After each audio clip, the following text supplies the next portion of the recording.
আমরা ক্লাস 9-এ কি পড়েছিলাম? তাপ পড়েছিলাম, তাপের আলোচনা শেষ করেছিলাম। আজকে আমরা শব্দ সম্পর্কে আলোচনা করব।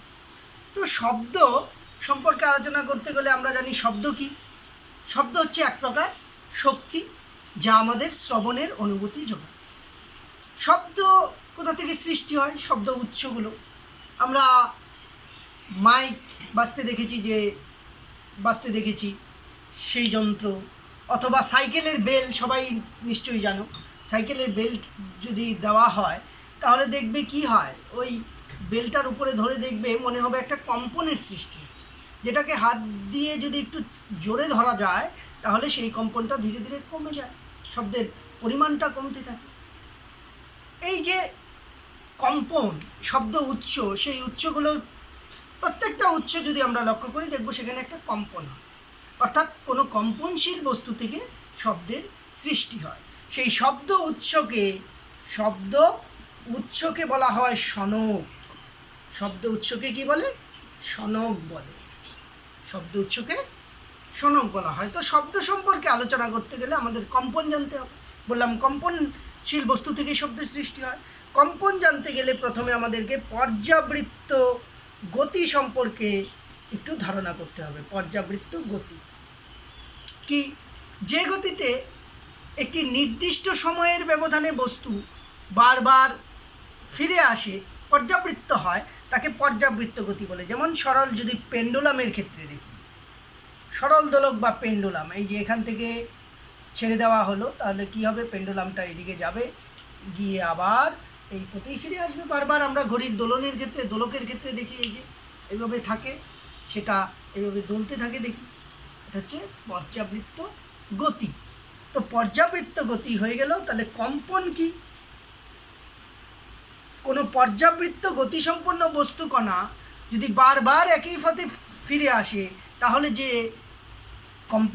তাহলে কম্পনের সৃষ্টি হয়, বা কম্পনশীল বস্তু বলা হয় তাকে, দোলন বা কম্পন বলে সেটাকে। সেই দোলন বা কম্পন সম্পর্কে জানতে গেলে আমাদের কতগুলো জিনিস জানতে হবে। এক, পূর্ণ দোলন। বস্তু কণা কোনো সাম্যাবস্থা থেকে যদি যাত্রা শুরু করে, সাম্যাবস্থাচ্যুত হলে আবার যদি সেই আগের অবস্থানে ফিরে আসে তাহলে তাকে পূর্ণ দোলন বলে। যে এই যে এইখান থেকে যাত্রা শুরু করলো, এইখানে আসলো, আবার ফিরে আসলো, এটা একটা পূর্ণ দোলন। তারপর কি? একটা পূর্ণ দোলন সম্পন্ন হতে যে সময় লাগে তাকে বলে পর্যায়কাল বা টাইম পিরিয়ড। তাকে টাইম পিরিয়ড বা পর্যায়কাল বলে। বিস্তার, এমপ্লিটিউড, সাম্য অবস্থা থেকে বস্তুকণা সর্বাধিক, এটা যদি সাম্য অবস্থা হয় x=0, এইদিকে যে সরণটা x=a বিন্দু, এখানে x=a বিন্দুতে যে সরণ, সেটাই হচ্ছে তার বিস্তার। সর্বাধিক যে সরণ তাকে বিস্তার বলি।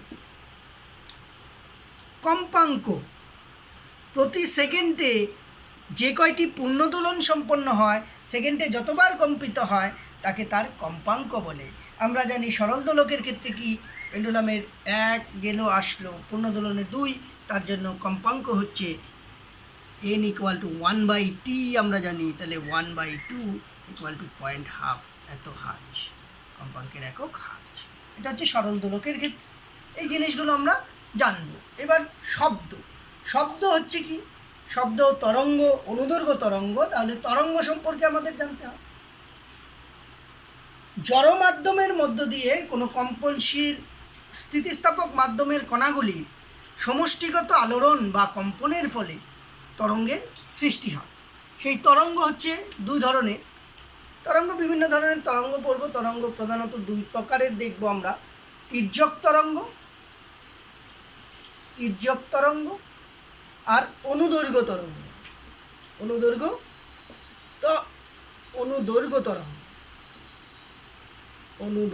তরঙ্গ। তির্যক তরঙ্গ কি? যখন কম্পনশীল কোনো জড়মাধ্যমের মধ্য দিয়ে কম্পনশীল বস্তুকণার কম্পন আর কণার যে গতি, সেটা পরস্পর যদি লম্বভাবে হয়, অর্থাৎ এইভাবে যায়, তাহলে তাকে তির্যক কম্পন বলে। এই যে কোনো অবস্থানে কি হবে, তার গতিটা এইদিকে, গতির সঙ্গে লম্ব দিকে হবে। এটাকে বলে তরঙ্গ পাদ, আর এটাকে বলে তরঙ্গ শীর্ষ। সর্বাধিক যে অবস্থানকে বলে তরঙ্গ শীর্ষ। তাহলে এখান থেকে দেখতে পাচ্ছি এই যে পরপর অবস্থিত একই দশা সম্পন্ন কণার মধ্যবর্তী দূরত্বটাকে বলা হয় পূর্ণ তরঙ্গ দৈর্ঘ্য বলে এইটুকু।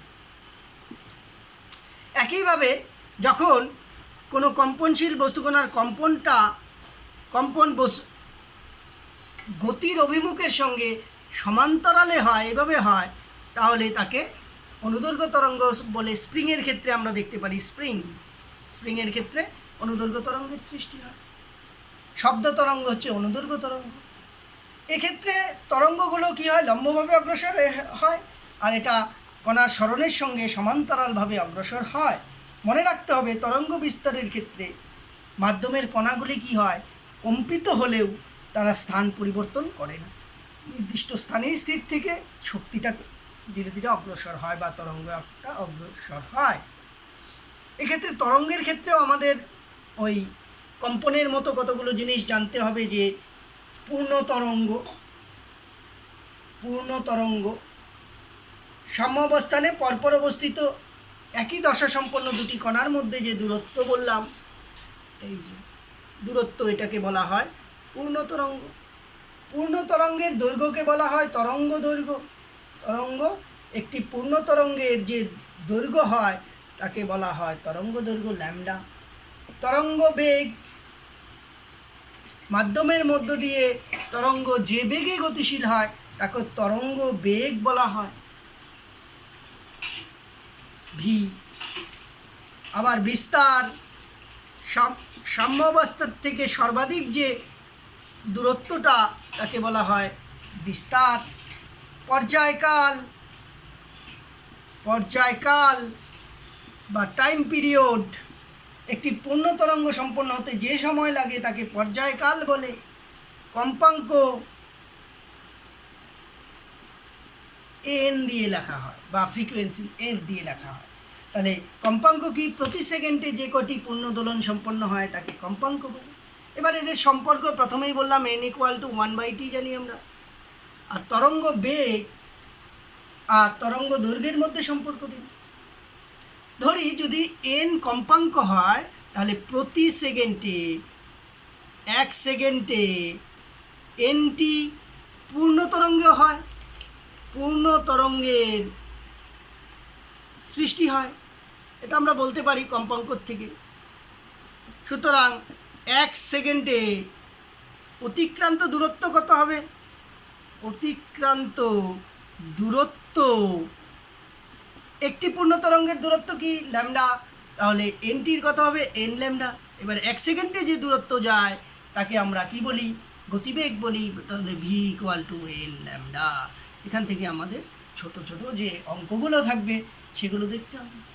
বুঝতে পারলাম যে তরঙ্গ বেগ আর তরঙ্গ দৈর্ঘ্যের মধ্যে কি সম্পর্ক, পর্যায়কাল আর কম্পাঙ্কের মধ্যে কি সম্পর্ক, সেগুলো আমরা দেখতে পেলাম। মুছে দিচ্ছি। এবার শব্দ তরঙ্গ। শব্দ কি বললাম? শব্দ হলো এক প্রকার অনুদৈর্ঘ্য তরঙ্গ। তাহলে শব্দের বিস্তার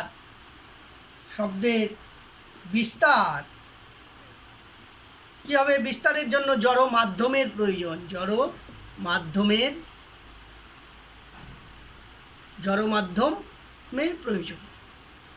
মানে কঠিন, তরল, গ্যাস, যে কোনো হতে পারে।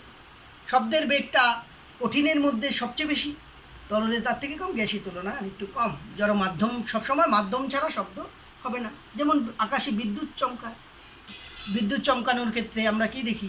শব্দটা আসে। আবার বেতার তরঙ্গ ছাড়া মহাকাশে যখন যাওয়া হয় তখন কথা বলা যায় না পরস্পরের সঙ্গে, কাছাকাছি থাকা সত্ত্বেও, কারণ সেখানে বায়ুর ঘনত্ব কম, অর্থাৎ মাধ্যম নেই, শূন্য মাধ্যম, তাই শব্দ আসে না শূন্য মাধ্যম থেকে। তো শব্দের বিস্তারের ক্ষেত্রে কি হয়? ঘনীভবন, যেহেতু অনুদৈর্ঘ্য তরঙ্গ, তাই শব্দ মাধ্যমের মধ্য দিয়ে যখন জড় মাধ্যমে অগ্রসর হয় তখন পর্যায়ক্রমে ঘনীভবন ও তনুভবন ঘটে। কিভাবে ঘটে? ধরি একটা সুরশলাকা। সুরশলাকা কি? একক কম্পাঙ্ক যেসব উৎস থেকে উৎপন্ন হয় তা হচ্ছে সুরশলাকা। ধরে নিলাম এটা একটা সুরশলাকা। এখানে বায়ুর মাধ্যম, বায়ু অবস্থিত, বায়ুর বিভিন্ন স্তর কল্পনা করে নিলাম, যে নির্দিষ্ট দূরত্বে এগুলো বায়ুর স্তর কল্পনা করলাম। তাহলে কি হবে? এবার আমি যদি সুরশলাকাকে রাবার প্যাডের সাহায্যে এই সুরশলাকাকে আঘাত করি তাহলে একটা কম্পনের সৃষ্টি হবে। কম্পনের সৃষ্টির ফলে সুরশলাকাটার কি হবে? স্থানচ্যুতি করবে, কম্পিত হতে থাকবে। ফলে এ কি হবে? এইদিকে চলে আসবে, একটা সময় পরে এদিকে চলে আসবে। তাহলে এ অবস্থান আর বি অবস্থানে ধরি চলে আসবে। যখন এ অবস্থানে আসবে তখন এই যে আলোড়নটা কম্পনটা হলো, সে বায়ু মাধ্যমে একটা চাপের সৃষ্টি করবে। চাপ সৃষ্টি করার ফলে এদিকে বায়ুর ঘনত্বটা, বায়ুর স্তরের ঘনত্ব বৃদ্ধি পাবে, এই সাইডে কম হবে। তাহলে এটা হচ্ছে ঘনীভবন ঘটবে। কী হবে? চাপের ফলে বায়ুর স্তর কাছাকাছি চলে যাবে, তাহলে ঘনীভবন ঘটবে। আবার যখন বি অবস্থানে চলে আসবে, বি অবস্থানে যখন চলে আসলো সুরশলাকাটা, পরোক্ষেই কম্পন, তাহলে বি অবস্থানে চলে আসলো। এই বি অবস্থানে যখন চলে আসবে তখন কি হবে? এদিকে একটা এই সাইডে চাপের সৃষ্টি হবে, অর্থাৎ এইদিকে চাপটা কমে যাবে। কমে যাওয়ার ফলে এই দিকে চলে আসবে, আর এই জায়গাটায় তখন দূরে সরে যাবে। তাহলে এটা তনুভবন। বায়ুস্তরগুলো পরস্পরের থেকে দূরে সরে যায়, এটা তনুভবন ঘটে। এইভাবে পর্যায়ক্রমে ঘনীভবন তনুভবনের ফলে শব্দ তরঙ্গ অগ্রসর হয়। এই হচ্ছে শব্দের বিস্তার সম্পর্কে জানলাম। এবার শব্দের প্রতিফলন দেখব। শব্দের প্রতিফলন, শব্দের প্রতিফলন আলোর প্রতিফলনের মতোই। আলো যেমন তরঙ্গ ছিল, ওটা ছিল তির্যক তরঙ্গ, শব্দ হচ্ছে অনুদৈর্ঘ্য তরঙ্গ। কি হচ্ছে? বড় কোনো প্রতিফলক তলে শব্দ তরঙ্গ আপতিত হয়ে দিক পরিবর্তন করে যখন আবার পুনরায় ফিরে আসে তখন তা শব্দের প্রতিফলন বলে। শব্দের প্রতিফলনের ক্ষেত্রে আলোর সঙ্গে আলোর প্রতিফলন আর শব্দের প্রতিফলন এর পার্থক্য জানব। শব্দের প্রতিফলন পার্থক্য: এক, আলোক তরঙ্গগুলি খুব ক্ষুদ্র হওয়ায় প্রতিফলক তল